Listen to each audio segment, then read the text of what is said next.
Hi hello. So இந்த வீடியோவில் நம்ம என்ன பார்க்க போகிறோம் அப்படின்னா, நம்ம எல்லாருக்குமே பிடிச்ச டிஎன்ஆர்டி, அதாவது தமிழக ஊரக வளர்ச்சி மற்றும் ஊராட்சி துறைகளில் இருக்கக்கூடிய ஊராட்சி செயலர், நம்ம கிராமத்தில் பஞ்சாயத்து செக்ரட்டரி அப்படின்னு சொல்லுவோம். இந்த வேலைக்கு நம்ம எப்படி போகிறது? இது வந்து ஒரு ரேரான ரெக்ரூட்மெண்ட் அப்படிங்கிறத நம்ம சொல்லணும். ஏன்னு பார்த்தீங்கன்னா, அடிக்கடி இந்த ரெக்ரூட்மெண்ட் வந்து கால்ஃபர் பண்ண மாட்டாங்க.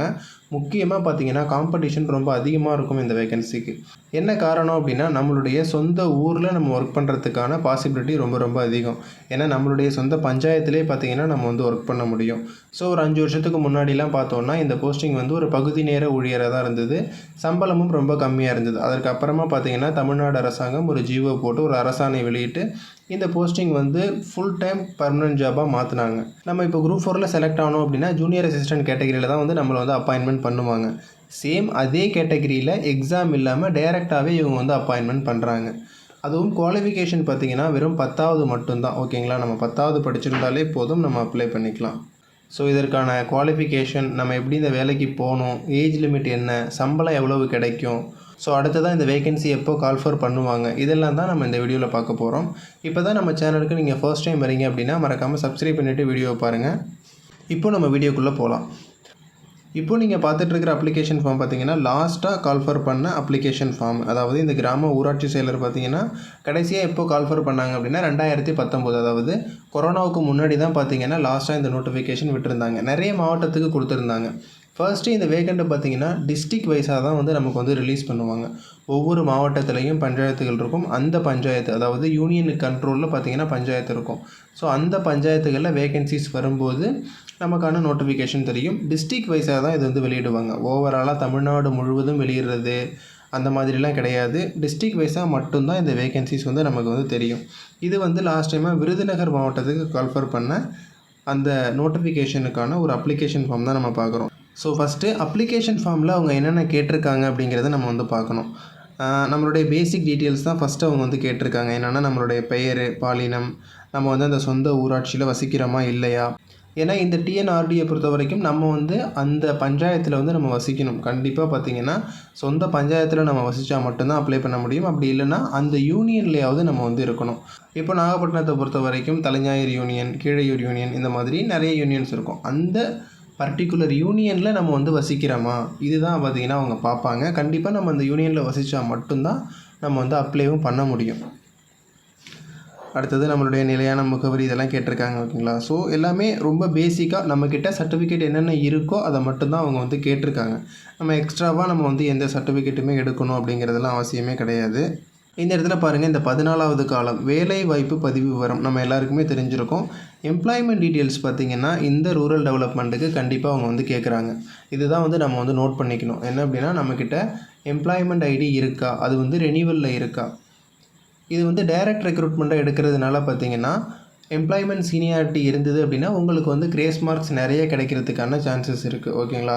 ஸோ அதுதான் நம்ம மெயினாக பார்க்கணும். இப்போ வந்து நம்ம 10th முடித்து ஒரு 10 வருஷம் ஆயிருக்கணும், அப்படி இல்லைனா 15 வருஷம் ஆயிருக்கணும். அந்த மாதிரி இருக்கிறவங்களுக்கு ப்ரிஃபரன்ஸ் கிடைக்கிறதுக்கான வாய்ப்புகள் அதிகம். அதனால் உங்களுடைய எம்ப்ளாய்மெண்ட்டை வந்து நீங்கள் வந்து கண்டிப்பாக ரினியூவலில் வச்சுக்கிற மாதிரி பாருங்கள்.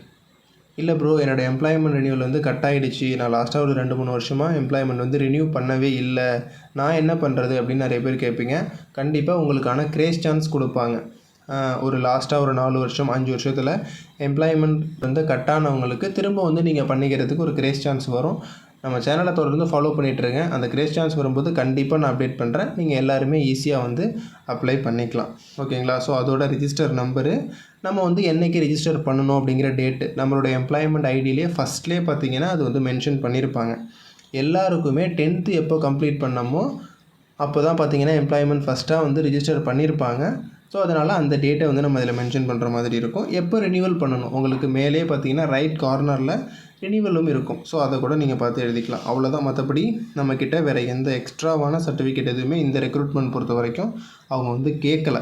ஓகேங்களா. ஸோ இதெல்லாம் வந்து ப்ரிஃபரன்ஸுக்கான டீட்டெயில்ஸ். இது வந்து முன்னுரிமை, அதாவது நீங்கள் வந்து மாற்றுத்திறனாளியாக இருந்தால் கண்டிப்பாக அப்ளை பண்ணிக்கலாம். அதே மாதிரி கலப்பு திருமணம் செஞ்சுருந்தீங்கனாலும் உங்களுக்கு வந்து முன்னுரிமை கொடுத்துருக்காங்க. ஆதரவற்ற விதவைகளுக்கு முன்னுரிமை கொடுத்துருக்காங்க. இப்போ பார்த்தீங்கன்னா 2019க்கு அப்புறம் புதுசாக வந்த கவர்மெண்ட் பார்த்திங்கன்னா உங்களுக்கு வந்து பிஎஸ்டிஎம் 20% இடஒதுக்கீடு வேறு கொடுத்துருந்தாங்க. ஓகேங்களா. தமிழ் வழியில் படிச்சிருந்தீங்கன்னா உங்களுக்கு வந்து 20% இடஒதுக்கீடு இருக்கணும். இந்த வேகன்சியை பொறுத்த வரைக்கும் குவாலிஃபிகேஷன் வந்து நம்ம வந்து 10வது பாஸ் பண்ணியிருந்தால் போதும். அதனால் நீங்கள் வந்து 1வதுலேருந்து 10வது வரைக்கும் தமிழ் மீடியத்தில் படிச்சிருந்தால் போதும். ஓகேங்களா? ஸோ நீங்கள் 12th வந்து இங்கிலீஷ் மீடியத்தில் படிச்சிருக்கலாம், சிபிஎஸ்சியில் படிச்சிருக்கலாம். அதே மாதிரி காலேஜ் வந்து நீங்கள் இங்கிலீஷ் மீடியத்தில் படிச்சிருக்கலாம். அதை பற்றி எந்த பிரச்சனையும் கிடையாது. நீங்கள் வந்து 1வதுலேருந்து 10வது வரைக்கும் தமிழில் படிச்சிருந்தாலே போதும். இந்த வேலைக்கு வந்து நீங்கள் வந்து அப்ளை பண்ணிக்கலாம். ஸோ பிஎஸ்டிஎம் சர்டிஃபிகேட்டுமே நீங்கள் வந்து ரெடியாக எடுத்து வச்சுக்கலாம்.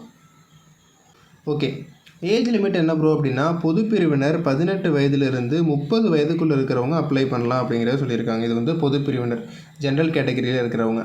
எஸ்சி எஸ்டி பார்த்திங்கன்னா 35 வயது வரைக்கும் அப்ளை பண்ணிக்கலாம் அப்படிங்கிறத சொல்லியிருக்காங்க. அடுத்ததாக பார்த்திங்கன்னா எம்பிசி அண்ட் டிஎன்சி. ஸோ இவங்க எல்லாரும் 32 வயதுக்குள்ளே இருந்தால் கண்டிப்பாக அப்ளை பண்ணிக்கலாம். ஓகேங்களா? ஸோ அவ்வளோதான். ஜென்ரல் கேட்டகரி 30 வயது, எம்பிசி பிசி 32, எஸ்சி எஸ்டி பார்த்திங்கன்னா 35 வயதுக்குள்ளே இருக்கிறவங்க அப்ளை பண்ணிக்கலாம்.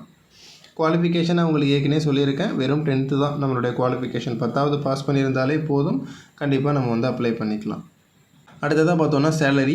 ஸோ சேலரி பார்த்திங்கன்னா 15,900 50,400 அப்படிங்கிறத சொல்லியிருக்காங்க. இது வந்து 2019 கால்ஃபர் பண்ண நோட்டிஃபிகேஷன். அதுக்கப்புறம் பார்த்திங்கன்னா சேலரிலாம் இன்க்ரிமெண்ட் பண்ணிட்டாங்க. நம்ம வந்து ஜூனியர் அசிஸ்டண்ட்டுக்கு என்ன ஸ்கேல் பே வாங்குகிறோமோ ஸோ அதே ஈக்குவல் பே வந்து இவங்களும் கொடுக்குறாங்க. ஜூனியர் அசிஸ்டண்ட் பார்த்திங்கன்னா 19,500 உங்களுக்கு ஸ்டார்ட் பண்ணுவாங்க. ஸோ அதே ஸ்கேல் பே இப்போ உங்களுக்கு வந்து இந்த போஸ்டிங்குமே கொடுக்குறாங்க. இப்போ வந்து நம்ம இந்த வேக்கண்ட்டுக்கு செலக்ட் ஆகிட்டோம். இப்போ வந்து நம்ம போகிறோம். முதல் மாதம் நம்ம வந்து எவ்வளோ சம்பளம் வாங்குவோம் அப்படின்னா, ஸோ இது வந்து உங்களுக்கு பேசிக் பே எல்லாமே சேர்த்து இந்த 19,500 அப்படிங்கிறது கொடுத்துருப்பாங்க. இதில் வந்து டிஏ, டேர்னஸ் அலவன்ஸு, தென் பார்த்தோன்னா மெடிக்கல் அலவன்ஸ், எஜுகேஷன் அலவன்ஸ் இது எல்லாமே சேர்த்தோம் அப்படின்னா அப்படி பார்த்திங்கன்னா உங்களுக்கு ஒரு 25,000 வரைக்கும் கண்டிப்பாக சேலரி கிடைக்கும். இது வந்து முதல் மாத சம்பளம். ஓகேங்களா? ஸோ 30,000 சேலரி வரும். அதில் 5,000 டிடக்ஷன் பண்ணிவிடுவாங்க கிட்டத்தட்ட. ஸோ சிபிஎஸ்ன்னு சொல்லுவாங்க, கான்ட்ரிபியூட்டரி பென்ஷன் ஸ்கீம். இதெல்லாம் பிடிச்சது போக நம்ம கைக்கு பார்த்திங்கன்னா 25,000 அப்படிங்கிறது சம்பளமாக கிடைக்கும். இது வந்து முதல் மாத சம்பளம். இது வந்து போக போக இன்க்ரீஸ் பண்ணுவாங்க. இந்த 50,400 அப்படிங்கிறது மென்ஷன் பண்ணியிருக்காங்க. இது என்ன அப்படின்னா, நம்ம வந்து இப்போ வந்து ஒரு 25 வயசில் இந்த ஜாபுக்கு சேர்றோம் அப்படின்னா 58 வயசில் வந்து நம்ம வந்து ரிட்டையர்மெண்ட் ஆகும். ஓகேங்களா? ஸோ இப்போ வந்து 60 மாற்றிட்டாங்க. பட் இருந்தாலும் 58 வயசில் நம்ம ரிட்டையர்மெண்ட் ஆகும்போது இந்த 50,400 அப்படிங்கிற சேலரியை வந்து நம்ம வந்து வாங்குவோம். பட் இதிலேருந்து நமக்கு வந்து ப்ரொமோஷன்லாம் கிடைக்கும். அப்போ வந்து பே ஸ்கேல் வந்து மாறும். ஸோ உங்களுக்கு வந்து எக்ஸ்ட்ராவாக குவாலிஃபிகேஷன் இருக்குது அப்படிங்கிற பட்சத்தில். ஸோ இப்போ இந்த வேலைக்கு வந்து 10th தான் குவாலிஃபிகேஷனாக சொல்கிறாங்க. இப்போ பஞ்சாயத்து செக்ரட்டரியிலேருந்து உங்களுக்கு மேபி யூனியனில் ஒரு சீட் ஒர்க் கொடுக்கலாம். ஸோ அதிலிருந்து உங்களுக்கு கிட்டத்தட்ட உங்களுக்கு குவாலிஃபிகேஷன் இருக்குது அப்படின்னா டெப்யூட்டி பிடிஓ வரைக்கும் கண்டிப்பாக நம்ம வந்து போகலாம். அப்போ வந்து நம்மளுடைய பே ஸ்கேல் வந்து மாறும்.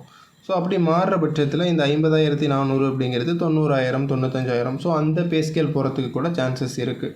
ஸோ இது வரைக்கும் அந்த கிரேட் வரைக்கும் யாரும் போனதில்லை. ரொம்ப கம்மியான ஏஜில் வந்து நீங்கள் வந்து இந்த போஸ்டிங்க்கு போகிறீங்க, உங்களுக்கு குவாலிஃபிகேஷன் இருக்குது அப்படிங்கிற பட்சத்தில் மேபி சான்சஸ் இருக்குது.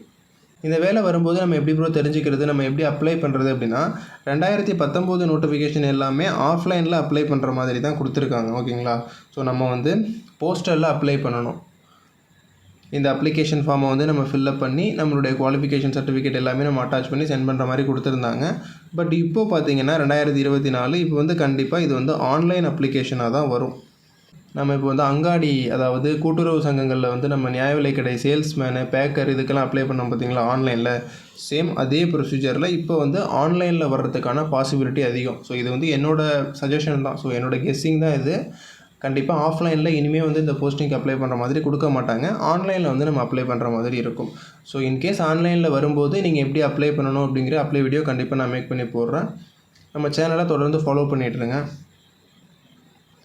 இந்த வேக்கண்ட் இப்போதைக்கு வரத்துக்கு பாசிபிலிட்டி இருக்கா ப்ரோ? இப்போது 2019 கால்ஃபர் பண்ணியிருக்காங்க. ஸோ இப்போ இந்த வேக்கன்சி வருமா அப்படின்னு கேட்டால் கண்டிப்பாக இந்த வேக்கன்சி வரும். ஏன்னா கிட்டத்தட்ட 5 வருஷம் ஆயிடுச்சு. நிறைய மாவட்டங்கள் புதுசாக பிரிச்சிருக்காங்க. அதை தாண்டி நமக்கு நிறைய யூனியன்ஸு, நகராட்சிகள் மாநகராட்சிகளாக தரம் உயர்த்தியிருக்காங்க. ஊராட்சி பேரூராட்சியாக மாறி இருக்குது. இந்த மாதிரி நிறைய இப்போ இந்த 5 வருஷத்தில் நிறைய மாற்றங்கள் நடந்திருக்கு. ஓகேங்களா? அதனால கண்டிப்பாக இந்த வேக்கன்சி நம்ம வந்து விரைவில் எதிர்பார்க்கலாம். ஸோ 2019 நவம்பரில் கால்ஃபர் பண்ணியிருக்கிறதுனால இப்போ பார்த்திங்கன்னா இந்த 2024 நவம்பரில் ஒவ்வொரு டிஸ்ட்ரிக்ட் வைஸாக நோட்டிஃபிகேஷன் வரதுக்கான பாசிபிலிட்டி அதிகம்.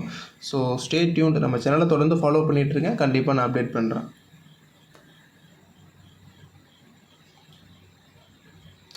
எனிவே வீடியோ பிடிச்சிருந்தா லைக் பண்ணுங்கள், கண்டிப்பாக உங்களுடைய ஃப்ரெண்ட்ஸுக்கு ஷேர் பண்ணுங்கள். தேங்க்ஸ் ஃபார் வாட்சிங்.